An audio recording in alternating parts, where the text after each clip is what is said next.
Bonsoir Romain. Et tu es encore au bureau? Bourdon a avancé la réunion à demain matin. Besoin d'éviter un dîner avec les beaux-parents? L'idée est venue tout simplement en voyant un reportage à la télévision. Donc voilà, de façon classique. Comme Toledano et Nakache avaient eu l'idée d'Intouchable, je crois que c'était pareil, en voyant un reportage à la télévision. Et j'ai vu un reportage sur ces sociétés d'alibi qui aidaient, c'est ça, leurs clients à mentir à leur entourage. Et je trouvais ça fou. Et je trouvais que c'était un super sujet de comédie. Je me dis, il y a un truc à faire. De toute façon, le mensonge, c'est toujours un sujet propice à la comédie. Cherchez mes parents, t'attends. Cacher une infidélité? Moi, je l'ai coécrit avec Philippe et un autre auteur, Pierre. On l'a mis en stand-by, on a fait babysitting. Et puis comme Fufi, il était archi sûr de cette thématique, la Libye. Du coup, on est reparti sur l'écriture de ce film-là.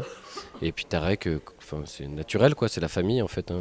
C'est la bande, quoi. On est une bande de potes.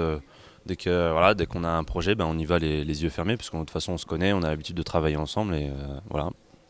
Jusqu'au jour où j'ai rencontré mon beau-père. Coucou papa. Bonjour Jean-Claude. Gérard. Et ma belle-mère. Coucou maman. Ce sera le 30e anniversaire de notre mariage ce week-end. Et Gérard sera même pas là. Ah bon? Premier jour de tournage avec Nathalie Baye, j'étais tout nu. C'est une scène où elle rentre et moi je suis tout nu parce que je crois que c'est Flo qui va rentrer chez elle. Et en fait, je me retrouve avec ma belle-mère.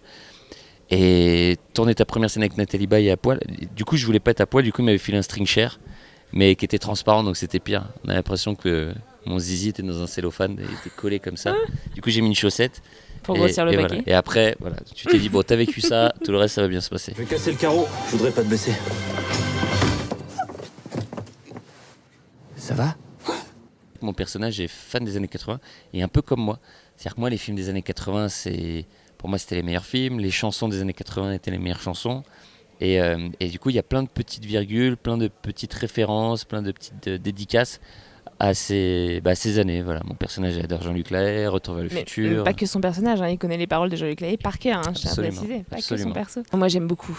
Pareil pour la musique et tout, dans ma voiture, c'est Nostalgie, Chant de France, RFM. Elle connaît les paroles de toutes les chansons françaises, mais c'est incroyable. C'est vrai. Elle connaît toutes les paroles. J'aime beaucoup les années 80, pareil, je suis un peu comme Philippe et tout, au niveau des films, de la musique, je trouve qu'on avait vraiment des super musiques et tout à l'époque, même si on en a aussi aujourd'hui, mais c'est plus tout à fait pareil. Tu sais pas mentir. Je vais te dire toute la vérité. Ah, c'est faux! Mais qu'est-ce qu'il te prend? Il a encore rien dit. Ah, pardon.